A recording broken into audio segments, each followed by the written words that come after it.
Now I am going to discuss with you public interest litigation in Pakistan. Like other countries of the world, Pakistan में भी जो public interest litigation है ये बड़ी popular है। पाकिस्तान में बहुत से फैक्टर्स ऐसे हैं कि जिनकी वजह से जो पुअर मैसेज हैं वो अपने राइट्स जो हैं उनके बारे में अवेयर नहीं हैं और उनको राइट्स दिलवाने के लिए, उनके फंडामेंटल राइट्स को गारंटी करने के लिए या उनके ह्यूमन राइट्स को गारंटी करने के लिए बहुत सारे लॉयर्स या ग्रुप ऑफ लॉयर्स या ऑर्गेनाइजेशंस जो हैं वो एक्टिव हैं और पब्लिक इंटरेस्ट लिटिगेशन जो है उसकी एक्टिविटी में भरपूर हिस्सा लेते हैं और कोर्ट्स में पब्लिक इंटरेस्ट लिटिगेशन सूट्स जो हैं वो फाइल करते हैं। Public interest litigation simple words में हम कह सकते हैं means litigation filed in a court of law for the protection of public at large,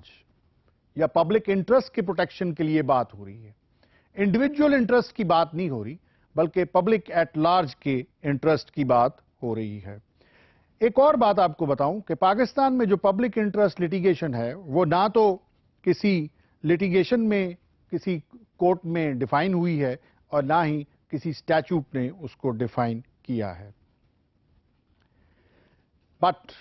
I would like to share with you that public interest litigation has been interpreted by judges to consider the intent of public at large, although the main focus of such litigation is only public interest. There are various areas where a public interest litigation can be filed. For example, violation of basic human rights of the poor or the vulnerable groups, कि जहां पर किसी public right की या किसी fundamental right की या किसी बेसिक ह्यूमन राइट की वायलेशन हो रही है वहां पर पब्लिक इंटरेस्ट लिटिगेशन हो सकती है। दूसरा पॉइंट जहां पर पब्लिक इंटरेस्ट लिटिगेशन हो सकती है वो ये है कि कंटेंट और कंडक्ट ऑफ गवर्नमेंट पॉलिसी, कि गवर्नमेंट को पॉलिसी ऐसी बना रही है कि जिसका इफेक्ट जो है वो एडवर्सली जो पुअर मासेस है के ऊपर ऐसा हो रहा है कि उनके राइट्स को डेंजर है, तो फिर भी पब्लिक इंटरेस्ट लिटिगेशन हो सकती है। थर्ड जो पब्लिक इंटरेस्ट लिटिगेशन का पॉइंट बन सकता है that is compel public authorities to perform a public duty, और लास्ट जो पब्लिक इंटरेस्ट लिटिगेशन का राइट जिसके ऊपर पब्लिक इंटरेस्ट लिटिगेशन हो सकती है that is violation of basic fundamental right. Ladies and gentlemen, public interest litigation is a desirable and indeed selfless and noble undertaking. It helps deliver civic justice through speedy, adequate and effective redress upon violation of constitutionally guaranteed rights. Public interest litigation is meant to protect the rights of public as it brings questions of public importance before a court of law which otherwise may not have been the case, and the abuse underlying public interest litigation might have remained unaddressed. Ladies and gentlemen, public interest litigation के बड़े फ़वाइद हैं। पाकिस्तान में public interest litigation ने बहुत सारे जो message हैं उनको उनके राइट्स दिए हैं। पाकिस्तान में बहुत सारे लॉयर्स और बहुत सारे ग्रुप्स ऑफ लॉयर्स और बहुत सारी ऑर्गेनाइजेशंस जो हैं वो पब्लिक इंटरेस्ट लिटिगेशन में इन्वॉल्व हैं और ये बेसिकली एक सेल्फलेस एक्टिविटी है जिसमें पब्लिक एट लार्ज के beneficial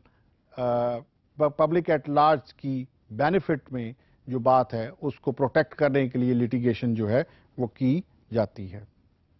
ladies and gentleman, it is an established fact that public interest litigation strengthens the rule of law, furthers the cause of justice, helps in securing civil liberties and accelerates the pace of realization of the constitutional objectives. In Pakistan, the phenomena of public interest litigation is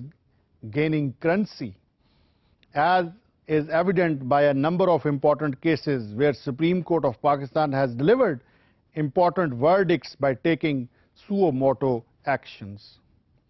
Ladies and gentlemen, ये suo motu actions क्या होते हैं? इसका मतलब ये है कि अगर कोर्ट ऑफ लॉ खुद से बगैर किसी पिटीशन के फाइल्ड होने के बगैर अगर खुद से कोई नोटिस ले लेती है और उसके ऊपर पिटीशन को सुनती है, हियरिंग करती है, तो इसको सुओ मोटो एक्शन कहते हैं. Lastly, I would like to say that nonetheless, in exercising jurisdiction, the court must be careful to remain with the allotted sphere and should not interject into the domain of executive or legislation. Lastly, ये बात की जा रही है कि public interest litigation में ये नहीं होना चाहिए कि हर एरिया ऑफ जो एक्टिविटी ऑफ गवर्नमेंट है उसको इंक्लूड करना चाहिए, बल्कि कोर्ट्स को चाहिए कि वो with in the respective sphere रहें और पब्लिक इंटरेस्ट लिटिगेशन के जो बेनिफिट्स हैं उनको लोगों तक डिस्पेंस करें.